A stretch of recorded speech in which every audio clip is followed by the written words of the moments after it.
Welcome to your Daily 5 for Wednesday, September 27th, 2023.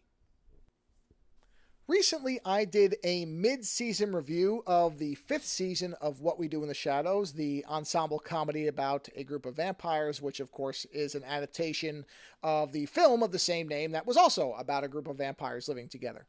In fact, it's really kind of a sequel as opposed to a adaptation, because the characters from the movie are in the show as the same characters, so it clearly takes place after the events of the movie. So it's really kind of a sequel series. Whatever, it doesn't matter. That is the least important thing.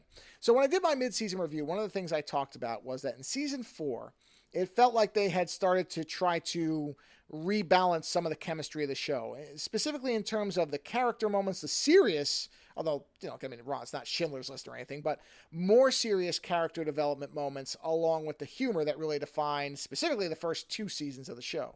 And that stuff had been in there in the first 2 seasons. There had been elements of it, but it really felt like in season 4, they were trying a slightly altered approach to things.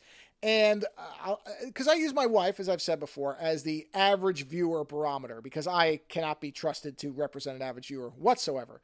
And she did not particularly care for season 4. Now, she would not say, neither would I, that it was a bad season by any stretch of the imagination, but she felt like something was different about season 4, and so she was apprehensive about season 5. I wasn't, because, like I said, I'm not an average viewer, so I'm in for this thing probably for as long as it runs, as long as it doesn't actually become bad. But I was kind of curious what her reaction to season 5 would be. And as I talked about in my mid-season review, it did feel like maybe people involved with the show had a hunch that maybe something was a little bit off as well, because it did feel like there was some retuning of that comedic and character balance. I don't know, it's subtle, but it's definitely there. My wife picked up on it too. That felt like season 5 started off very differently in that first half than season 4 did. Now, the interesting part is, once we got past the midpoint, because we had watched episodes 1 through 5 when I did that mid-season review, when we got past that point, I started to notice that they were starting to kind of move the dial a little bit more, like very similar to season 4, and I thought, uh-oh, where is this going to end up? Is this going to end up with a great first half and then a disappointing second half? Now, when we got to the end, I thought it was fantastic, but I kept my counsel to myself, and I said to my wife, I said, well, what'd you think?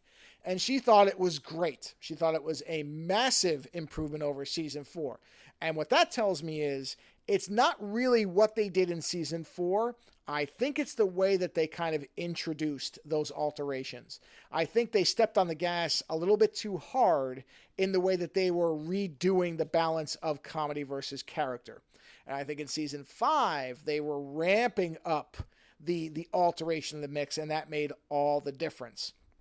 Although we both said to each other, this 5th season sure feels like it could have been the finale for the whole thing, that this could have been the series finale, not just a season finale. And we both are wondering how long this show can run. Not because the concept doesn't have a lot of mileage left in it, I think it does, but this is a very, very effective ensemble comedy that operates at a high level most of the time. And that is a very difficult momentum to maintain over the long run. I mean, I think about what we do with the series Modern Family, which ran for 10 or 11 seasons, and we got to the 6th season of that show, and my wife and I just completely lost interest. And basically what we do now is, when we rewatch it, we just stop at season 5, because we feel like the first 5 seasons are generally very funny. They complete a very, very important story arc for the characters, and what's left over doesn't really matter.